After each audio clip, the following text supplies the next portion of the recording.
Today I'm joined by Meira Farber, who is a Senior Customer Success Manager at Syte. Welcome, Meira. Great chatting with you today. Hi, Sarah. Great to chat with you. So in this Customer Success Insights segment, we're going to have a discussion about how brands can best optimize their PDPs to drive conversions. Yeah, PDPs are one of my favorite topics of conversation, so I'm really glad to have this opportunity. It's not surprising. I spend many hours a week looking and getting inspiration from different PDPs and different websites and sharing that with my customers in order to inspire them and to help them create a better customer experience for their customers. So I recently learned of a book called Don't Make Me Think by Steve Krug, which is for UI UX designers. And to paraphrase, what Steve says is that UI and UX designers are the ones who should think deeply so that the user doesn't have to think at all. That's so super relevant, and I love that. I think it really is the e-commerce team's job to create as seamless an experience as possible, and really reduce the friction as much as possible. The more that they can do that, the better chance of their customers converting and coming back. And that's obviously something that's super important to any e-commerce website. Yeah, absolutely. Loyalty and retention.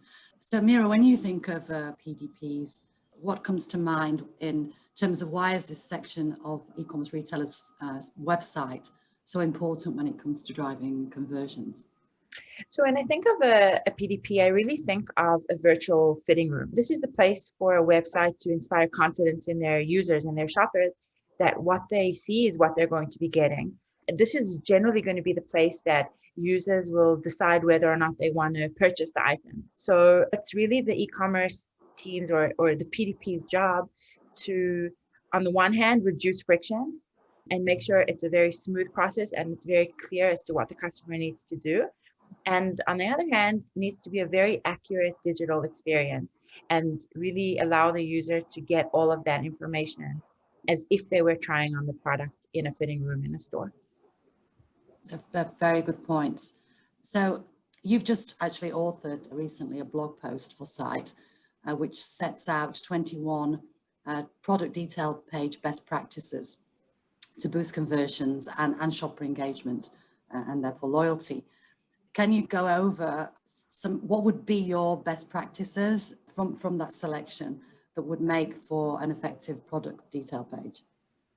Sure. So I'll actually just preface that by saying that there's so many options and there's so many methodologies, but unfortunately, there's not one that really fits with every brand. And it's really important as a first step with any type of optimization or working on the PDP to understand who your customer base is and what are you trying to achieve with them and what is the best way of doing that.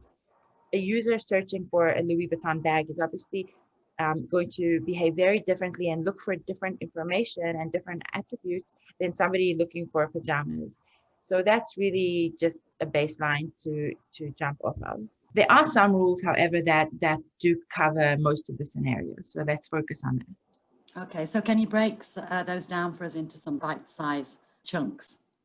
Yeah, sure. So to start with, I think the first thing is really to just think visual. We live in a very visual age, and especially nowadays when there aren't brick and mortar stores or at least a limited availability for brick and mortar stores, it's even more important for us to provide as much visual detail as possible to customers. When users are researching products, they want to be able to feel them, to virtually feel them, right? To kind of try and touch them, to understand what they're getting. And like we mentioned before, as a brand, we want to inspire confidence in the user, and providing as much information as possible is going to be our way to do that. And it's actually amazing how much of a real life experience we can provide customers. And one of the things that we see often now is 3D or 360-degree photography, which really allows the customer to pinch, zoom in, turn, and really get a feel for the product that they're looking for, whether it's the texture of the material or the pattern or different elements that on a picture that's a little bit more far would be hard to understand. Something else that we're starting to see are videos. Videos are really great, not for all products, but specifically for products that have attributes that are hard to describe and hard to show in a static image. For example, an open up bed or a sleeper couch that turns into something else, or a shiny ring, a dress that's flowy. Those are all things that are really great to portray by way of video. Something else that's becoming increasingly popular are social feeds and social images. While reviews are really great textual validation, the social feed are the visual equivalent to that. And it really showcases the product in a way that can inspire the customer, give them a different perspective of how the specifically clothing can look on different body types, different shapes from different angles. So it's really a great way of showcasing a product in a different way. Thanks, Meira. I think you raised some really, really interesting points there, and apt points. And I love the analogy of the virtual fitting room, which is what it's become now. So I actually read a report by Deloitte recently that says that about 84% or so of purchasers researched online, whether or not that shopper then continues to buy in the e-commerce space or buys later in store. But I think with many retailers employing systems like buy online, pick up in store, you're still showing your product in the best possible light on the PDP. Yeah, it's so accurate. And those numbers are of course, increasing day by day. And it's really important to remember that the PDP is the product detail page. And aside from the visual aspect, which is such a huge part of the page, this is the place where customers come for detail. This is where they come to do their research, to find information.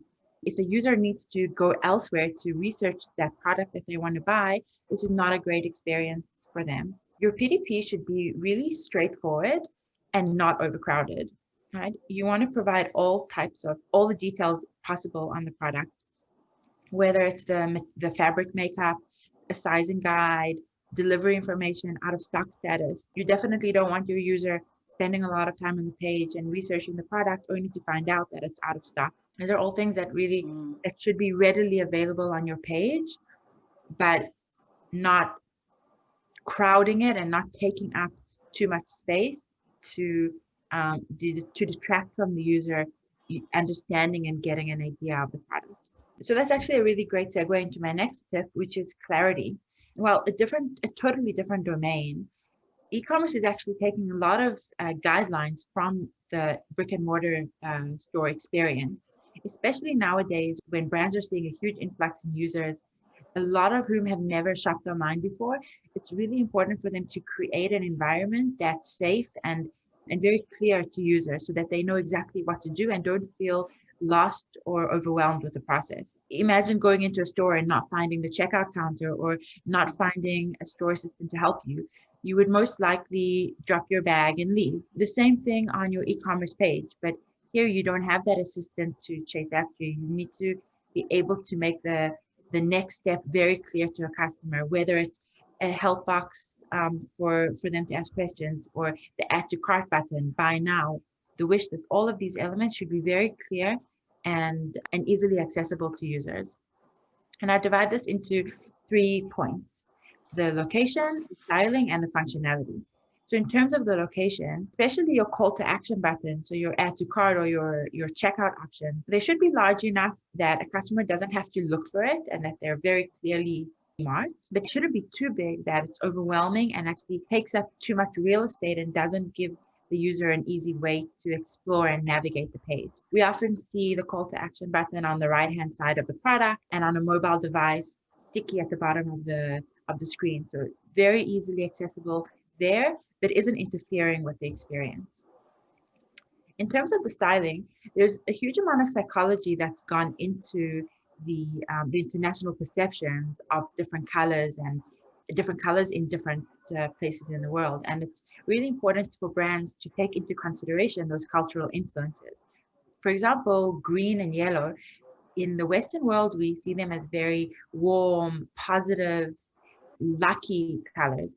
Whereas in Latin America, for example, they have quite a negative connotation. The same with white. In the Western world, we see white as pure, as calm, as very good connotations. Whereas in the Eastern world, it again has quite a negative connotation. And those things really need to be paid attention to, especially when working on a global level. Wow, that's something actually I would never have considered. That's a fascinating insight from the psychology of the shopper and other influences, psychological influences from Yeah, different cultures. exactly. It's things that are quite small but make a big impact for the positive. Mm, Um, the other thing is fascinating. functionality. So it may seem obvious, but very often you'll find that the clickable area of a call to action is quite small and even smaller than the call to action button itself.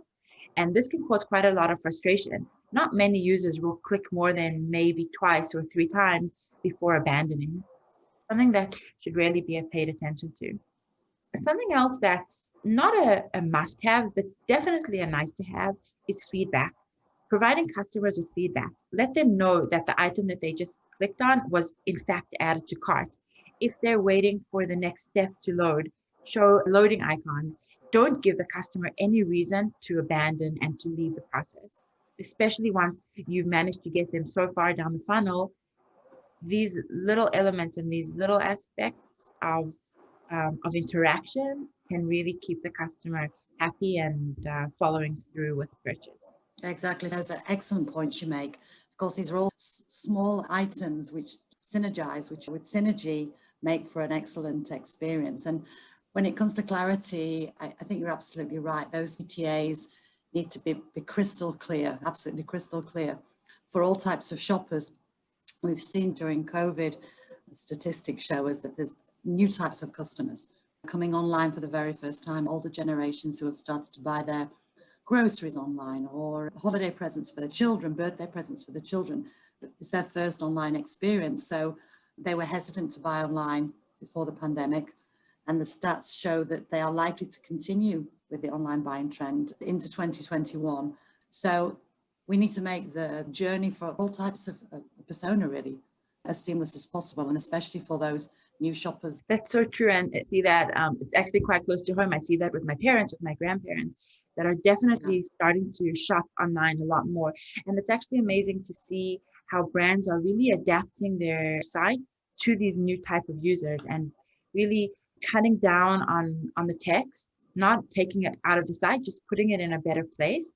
Right? You want all the information available without having to dig too deep, but it shouldn't take up that really priceless real estate of the PDP where you want the user to get the feel for the product. And what you mentioned is so accurate with people starting to buy a lot more online, especially with the amount of travel being reduced. People are buying gifts for friends and family around the world. So there is really is a huge growth in that sense. yeah, that's it. People are shopping more and more from their sofas on desktop and on mobile from the homes. And yeah, this is set to continue. So my last tip for the day is uniformity. And while this may sound trivial, it's super important to create a unified experience across all digital platforms. Research actually shows that users who visit a site on multiple devices convert at a higher rate. So imagine going to a desktop and then moving to a different device, to a mobile or to the app and losing functionality. This is the height of friction, and this really causes frustration for a customer.